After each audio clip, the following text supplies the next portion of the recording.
اعوذ باللہ من الشیطان الرجیم بسم اللہ الرحمن الرحیم ان اللہ لا یغفر ان یشرک به ویغفر ما دون ذلک لمن یشاء ومن يشرك بالله فقد افترى اثما عظيما۔ یہ آیت جو ہے شرک کے بارے میں بڑی عظیم آیت ہے۔ اس کو اگر انسان سمجھ لے تو ہمیشہ شرک سے جو ہے انسان ڈرتا رہے، اور وہ انسان شرک سے ڈرتا ہے جو توحید کو جانتا ہو۔ جو انسان توحید کو نہیں جانتا، توحید کی سمجھ اس کے پاس نہیں ہوتی، تو ایسا انسان شرک سے نہیں ڈرتا۔ ہمارے ہاں اکثر لوگ یہی کہتے ہیں کہ ہم کہاں شرک کر رہے ہیں، ہماری اولاد شرک کرے گی کیا؟ آپ اگر بول دو کہ بھائی اپنے لیے دعا کرو کہ کہیں شرک میں واقع نہ ہو جاؤ، تو بڑا تعجب وہ کرے گا۔ حالانکہ یہ تعجب ان کا غلط ہے۔ یہ ابراہیم علیہ السلام جو تھے وہ موحدین کے امام ہیں۔ یہ خوف انہوں نے کیا تھا، یہ ڈر ان کو تھا اپنے بارے میں اور اپنی اولاد کے بارے میں۔ انہوں نے اللہ سے یہ دعا کی تھی کہ وَجُنُوبْنِي وَبَنِيَّ أَن نَعْبُدَ الْأَصْنَامَ، کہ اللہ مجھے اور میری اولاد کو بتوں کی عبادت سے بچا۔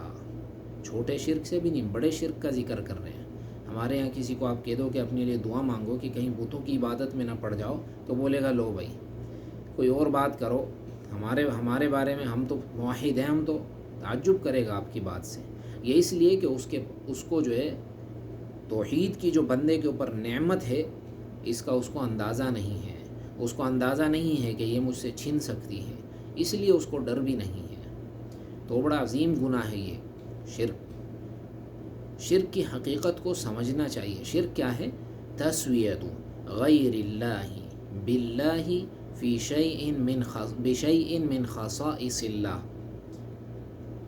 وہ چیزیں جو اللہ کے لیے خاص ہیں ان میں آپ غیر اللہ کو شریک ٹھہرا دو، غیر اللہ کو بھی مان لو کہ اس کے ساتھ بھی جائز ہیں۔ سجدہ اللہ کے آگے جائز ہے، آپ غیر اللہ کے آگے بھی سجدہ کر رہے ہو، چاہے وہ آپ کی نیت کچھ بھی ہو۔ دعا یہ صرف اللہ سے کرنی چاہیے، آپ غیر اللہ سے بھی کر رہے ہو، تو گویا آپ نے اس چیز میں اللہ کا شریک ٹھہرا دیا۔ کھانا لوگوں کو اللہ کے لیے کھلانا چاہیے، لیکن آپ غیر اللہ کے لیے کھلا رہے ہو، کسی بابا وغیرہ کے لیے، فقیر وغیرہ کے لیے، پیر وغیرہ کے لیے، ان کی آپ جو ہے وہ رضا حاصل کرنا چاہ رہے ہو، تو یہ آپ نے اس چیز میں اللہ کا شریک ٹھہرا لیا۔ تو شرک جو ہے یہ بڑا باریک مسئلہ ہے، انسان اس کو سمجھے اور اس سے بچے۔ دوا سے انسان کو شفا ملتی ہے، دوا استعمال کرنا یہ سنت ہے، لیکن اگر آپ دوا استعمال کرتے ہوئے آپ کا عقیدہ یہ ہو کہ مجھے شفا یہ دوا دے گی، تو یہ آپ نے شرک کیا، کیونکہ وہ ایک سبب ہے۔ سبب سے آپ جو ہے مانگے نہیں، شفا آپ اللہ سے مانگے۔ تو فرمائے کہ ان اللہ لا یغفر ان یشرک بہ، اللہ پاک شرک کبھی بھی معاف نہیں کرے گا۔ مشرک انسان اگر بغیر توبہ کے اس کی وفات ہو گئی تو کبھی اس کی مغفرت نہیں ہوگی۔ وَيَغْفِرُ مَا دُونَ ذَلِكَ لِمَن يَشَاءُ، اور شرک کے علاوہ آپ کے کوئی بھی گناہ ہو وہ اللہ کی مشیت کے تابع ہیں۔ اللہ چاہے تو ان کو معاف کر دے گا آپ کے گناہوں کو۔ کسی کے گناہوں کو دیکھ کر آپ نے یہ نہیں کہنا کہ اس کو تو اللہ کبھی بھی نہیں بخشے گا، اس نے تو اتنے بڑے بڑے جرم کیے ہیں۔ آپ کو کیا پتہ؟ ایک شخص نے آپ صلی اللہ علیہ وسلم کے زمانے میں ایک شخص کے بارے میں یہ کہا کہ یہ فلانے کو اللہ نہیں بخشے گا، کیونکہ وہ فلانا جو تھا بڑا گناہ گار انسان تھا۔ جب اللہ نے ڈائریکٹ جو ہے وحی نازل کر دی، جبرائیل کو بھیج دیا، کہا کہ اس شخص کو بلاؤ کہ یہ مجھ پر کیسے قسم کھا رہا ہے کہ میں فلانے کو نہیں بخشوں گا، اس سے کہو کہ میں نے فلانے کو بخش دیا اور تمہارا عمل میں نے برباد کر دیا۔ تو کسی کے برے اعمال کو دیکھ کر اس پر جہنم کا فیصلہ نہیں کرنا چاہیے، اور اسی طرح کسی کے نیک اعمال کو دیکھ کر جنت کا فیصلہ آپ نہ کرو، بلکہ ایک امید رکھو کہ یہ بندہ نیک ہے، اللہ سے ہماری امید ہے کہ اللہ اس کو جنت میں جگہ دے گا، امید رکھو اور شرک سے باز رہو۔ تو ابراہیم علیہ السلام کی یہ آیت آپ کو یاد ہوگی، یہ دعا کہ وَجُنُوبْنِي وَبَنِيَّ أَن نَّعْبُدَ الْأَصْنَامَ، یہ دعا یہ اپنی دعاؤں میں بھی شامل کر لیں۔ جب بھی آپ دعا کریں تو ایک دعا آپ کی یہ ہو کہ اللہ مجھے اور میری اولاد کو شرک سے بچا۔ یہ ہمارے والد کی دعا ہے، یہ ابو الانبیاء کی دعا ہے، جو کہ امام الموحدین ہیں ابراہیم علیہ السلام، یہ ان کی دعا ہے۔ تو یہ دعا اپنی دعاؤں کا ایک حصہ اس کو بنا لو، یہ دعا اپنے کرنی ہے۔ اور آپ صلی اللہ علیہ وسلم نے فرمایا کہ مجھے تم پر فقر و فاقہ کا ڈر نہیں ہے، اخوف ما اخاف علیکم الشرک الاصغر، مجھے اگر تمہارے اوپر کسی چیز کا ڈر ہے اے صحابہ تو شرک اصغر کا ڈر ہے۔ یعنی تم توحید تو سمجھ چکے ہو اے صحابہ، لیکن شرک اصغر کا مجھے ڈر ہے کہ اس میں کہیں واقع نہ ہو جائے، کہیں تم اس کے اندر واقع نہ ہو جاؤ۔ فسئل عن، تو آپ صلی اللہ علیہ وسلم سے سوال کیا گیا کہ شرک اصغر کیا ہے، تو آپ صلی اللہ علیہ وسلم نے فرمایا کہ الریا، یہ ریاکاری ہے، یہ شرک اصغر ہے۔ آج کل جو کوئی شخص آپ کو موحد بھی ملے گا تو بسا اوقات اس کے اندر یہ ریاکاری والی بیماری ہوتی ہے۔ وہ اگر حج کر لے تو یہ چاہتا ہے کہ لوگوں کو پتہ چلے کہ میں نے حج کیا ہے۔ وہ اگر مسجد میں پیسے دے تو لوگوں کو اس کی خواہش ہوتی ہے کہ پتہ چلے کہ یہ مسجد میں نے بنوائی ہے، اس میں نے حصہ ڈالا ہے، فلانے نے اگر 1 لاکھ دیے ہیں تو میں نے 2 لاکھ دیے ہیں۔ یہ عمل آپ کا برباد ہو جائے گا، آپ قیامت والے دن آئیں گے آپ کو کچھ نہیں ملے گا۔ اللہ پاک آپ سے کہیں گے کہ آپ نے جو چاہا تھا وہ آپ کو دنیا میں مل گیا، آپ کا مقصد یہ تھا کہ آپ کو لوگوں کی خوشنودی حاصل ہو جائے جو کہ ہو چکی، آپ کو مل چکی، ہم سے کیا لینے آئے ہو۔ تو انسان ریاکاری سے اپنے عمل کو بچائے۔ یہ چھوٹا شرک ہے، چھوٹا شرک ہے، یہ وہ شرک ہے کہ اس سے انسان اسلام سے نہیں نکلتا۔ اللہ چاہے گا تو معاف کر دے گا، اس میں آپ کو ہمیشہ کے لیے جہنم میں نہیں جائیں گے، جبکہ شرک اکبر جو ہے اس سے انسان جائے گا جہنم میں۔ یہ والا شرک جو ہے ریاکاری والا، اس سے آپ ہمیشہ کے لیے جہنم میں تو نہیں جائیں گے، لیکن آپ کا عمل برباد ہو جائے گا۔ تو ریاکاری سے انسان اپنے آپ کو بچائے۔ اور آپ صلی اللہ علیہ وسلم نے فرمایا کہ من مات وهو يدعو من دون اللہ وهو يدعو للہ ندا دخل النار، صحیح بخاری کے اندر حدیث ہے۔ عبداللہ بن مسعود کہتے ہیں کہ آپ صلی اللہ علیہ وسلم نے فرمایا کہ جس انسان کو موت آئی اس حال میں کہ وہ غیر اللہ کو پکارتا تھا تو اس انسان جہنم کی آگ میں داخل ہوگا۔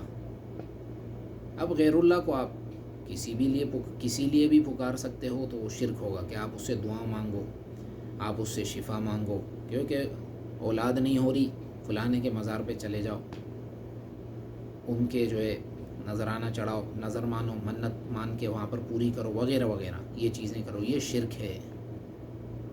جو چیز ہونی ہے تقدیر میں وہ تو ہو کر رہے گی، لیکن یہاں پر جو آپ گئے ہو آپ نے شرک کیا۔ اسی طرح بعض لوگ جو تعویذ ڈال لیتے ہیں اپنی اولاد کے گلوں میں، کہتے ہیں کہ یار یہ نہیں ہے، فلانے مولوی صاحب نے لکھا ہے، اس کے اندر بڑا قرآن ہی تو لکھا ہوا ہے۔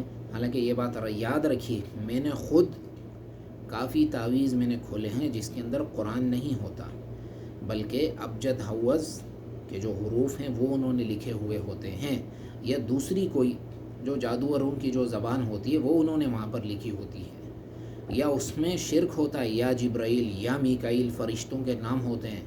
یہ میں نے اپنی آنکھوں سے دیکھا ہے، تعویذ کھول کر۔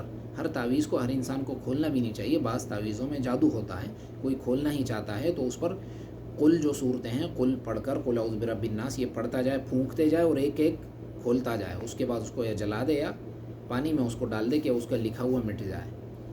تو اکثر تعویذ کے اندر یہ چیز ہوتا ہے، یہ چیز ہوتی ہے اکثر تعویذ ہمارے یہاں۔ اور پھر اگر قرآن سے بھی ہوں تو وہ منع ہے۔ یہ نہ کہیے کہ بعض ائمہ نے اجازت دی ہے، اللہ اور اس کے رسول نے اجازت نہیں دی ہے۔ اللہ کے رسول صلی اللہ علیہ وسلم نے فرمایا کہ من تعلق شیئا وکل الیہ، صحیح حدیث ہے کہ جس انسان نے کسی چیز کو لٹکایا، تعویذ وغیرہ کو، اللہ اس کو اسی کے حوالے کر دے گا، جاؤ تمہیں تعویذ تمہیں شفا دے دے۔ بولتے ہیں یہ میں نے نظر بد کے لیے لگائی ہے، اس کو یہ دورے آتے ہیں اس لیے یہ تعویذ مولوی صاحب نے کر دیے، یہاں پر باندھ لو، گلے میں باندھ لو، یہ شرک ہے۔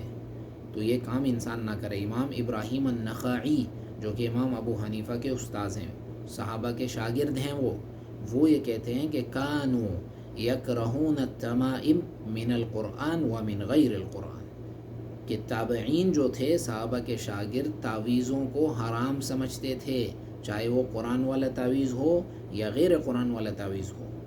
اور اس میں یکرہون کا لفظ آیا، یکرہون کے لفظ سے مراد ان کے ہاں تحریم ہے، یعنی وہ حرام سمجھتے تھے۔ یہ وہ مکروہ نہیں ہے جو ہمارے یہاں آج کل کتابوں میں جو ہے کہ خلاف اولا ہے وغیرہ وغیرہ، نہیں، حرام سمجھتے تھے وہ اس کو۔ صحابہ، وہ تابعین جو ہے اور صحابہ مکروہ کو وہ حرام کے معنی میں استعمال کرتے تھے۔ تو اس چیز سے انسان بچے۔ اور آخری حدیث جابر رضی اللہ تعالیٰ عنہ کی وہ یہ ہے جو کہ فرمائے کہ آپ صلی اللہ علیہ وسلم نے فرمایا کہ من لقی اللہ لا یشرک بہ شیئا دخل الجنہ۔ یہ بات یاد رکھو موحدینوں، اے توحید پرستوں، یہ تمہارے لیے خوشخبری ہے کہ تم اللہ سے اگر اس حال میں ملے کہ تم نے اللہ کے ساتھ شریک نہ ٹھہرایا ہو تو اللہ تمہیں جنت میں داخل کرے گا، اگرچہ تمہارے گناہ ہی کیوں نہ ہو۔ ہاں، گناہ بسا اوقات اللہ اپنی رحمت سے معاف فرما دے گا، یا گناہوں کے سبب چند عرصے کے لیے تو آپ جاؤ گے کچھ عرصے کے لیے جہنم، لیکن بالآخر اللہ کے فضل سے موحد انسان جنت میں داخل ہوگا، ہمیشہ کے لیے جہنم میں نہیں جائے گا۔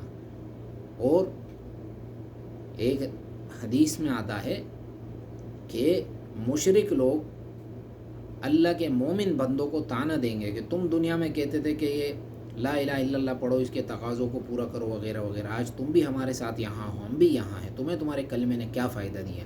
تو اللہ رب العالمین کو اپنے مومن بندوں پر غیرت آئے گی اور اللہ تمام کے تمام مومنوں کو جنت میں داخل کر دے گا۔